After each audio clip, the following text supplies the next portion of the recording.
Allô tout le monde, bonne année surtout. J'ai été peu présente au début de l'année, mais là je suis bel et bien de retour, puis j'ai hâte de vous retrouver. On va recommencer les vidéos. On a une saison qui est super riche en Facebook Live. Là, soyez au rendez-vous parce que tous les mercredis midi 15, là, on reçoit des invités de partout dans le monde de la francophonie et je pense qu'on a une programmation là, qui est super alléchante.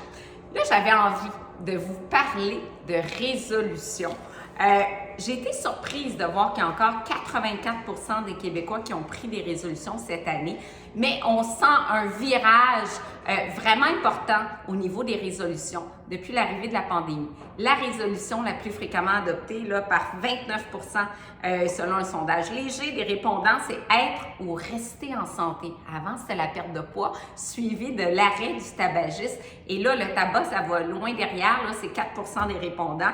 Deuxième résolution, être plus actif pour 28% des répondants. Améliorer sa santé psychologique, troisième résolution. Là, on sent vraiment que les gens veulent diminuer l'anxiété, se faire du bien. On est dans la bienveillance et ça, j'adore ça. Puis la perte de poids qui était jadis numéro 1, bien là, est en quatrième place pour 16% des répondants. Donc, je donne mes conseils comme ça en rafale là, pour bien débuter l'année. Premièrement, oubliez les régimes restrictifs. Je dirais même faire peut-être une pause des régimes. Si vous aviez fait plein de régimes dans votre vie, puis l'éternel yo-yo, là, c'est de la restriction tant calorique que cognitive. Puis on est dans un moment où on a besoin de se faire du bien. Donc, j'irais moins vers les régimes, mais vraiment plus vers mieux manger, parce que mieux manger me permet d'avoir un système immunitaire qui est plus optimal, me permet de mieux dormir, ça me fait du bien de mieux manger, puis peut-être d'oublier, genre, je veux perdre tant de livres par mois, puis dire, je vais juste mieux manger. Et puis, si vous avez un tour de taille élevé, des problèmes de santé, bien peut-être rencontrer un ou une nutritionniste, parce que je vous le dis, ça fait toute la différence.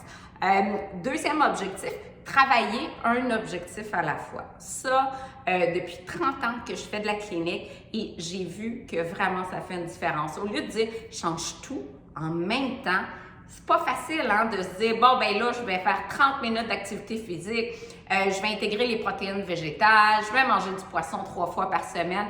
Allez-y donc un objectif à la fois. Par exemple, ben j'aimerais ça que manger davantage de légumes. Genre, je mange 2 portions par jour, j'aimerais atteindre l'objectif du 5.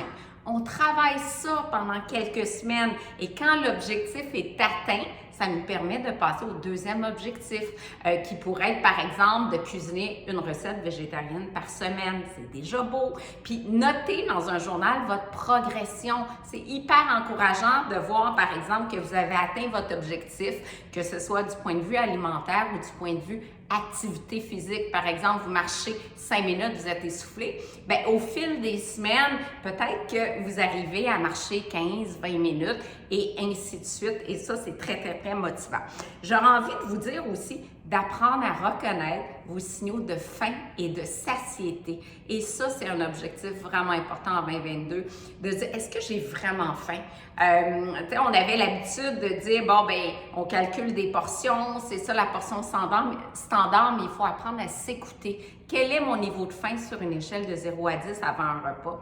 Si c'est 0, ben je retarde le repas. Quel est mon niveau de satiété après? Est-ce que je sens que j'ai trop mangé, je détache mon pantalon, je me sens pas bien, je me sens ballonnée parce que j'ai terminé mon assiette, parce que j'ai appris que je devais manger toute mon assiette. En tout cas, mon époque, c'est ça, finis ton assiette pour avoir un dessert après. Bien, cette année, j'ai envie de vous dire, connectez-vous à vos signaux internes.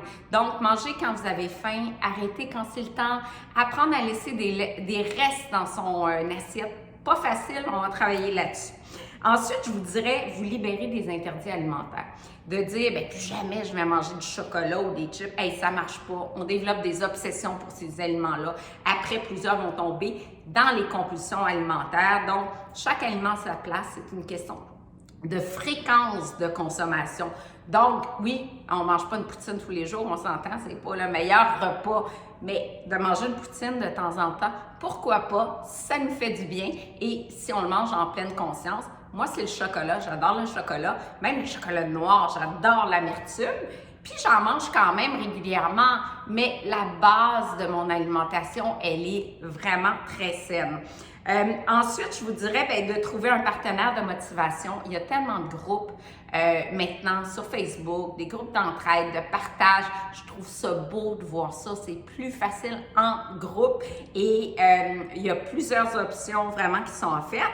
Et je terminerai en disant, faites preuve de bienveillance cette année. On veut des messages qui sont positifs. Hein? On y va vraiment se faire du bien au moral, apprendre à s'apprécier, arrêter de se taper toujours dessus en disant « Ah, j'ai échoué, j'ai pas été bon, j'ai pas été bonne ». On veut une année en santé, on veut une année teintée de positivisme. C'est ce que je vous souhaite. Alors voilà pour mes conseils de début d'année. Continuez à me suivre, vous allez voir, j'ai plein de vidéos super intéressantes pour l'année, plein d'invités qui sont vraiment chouettes aussi.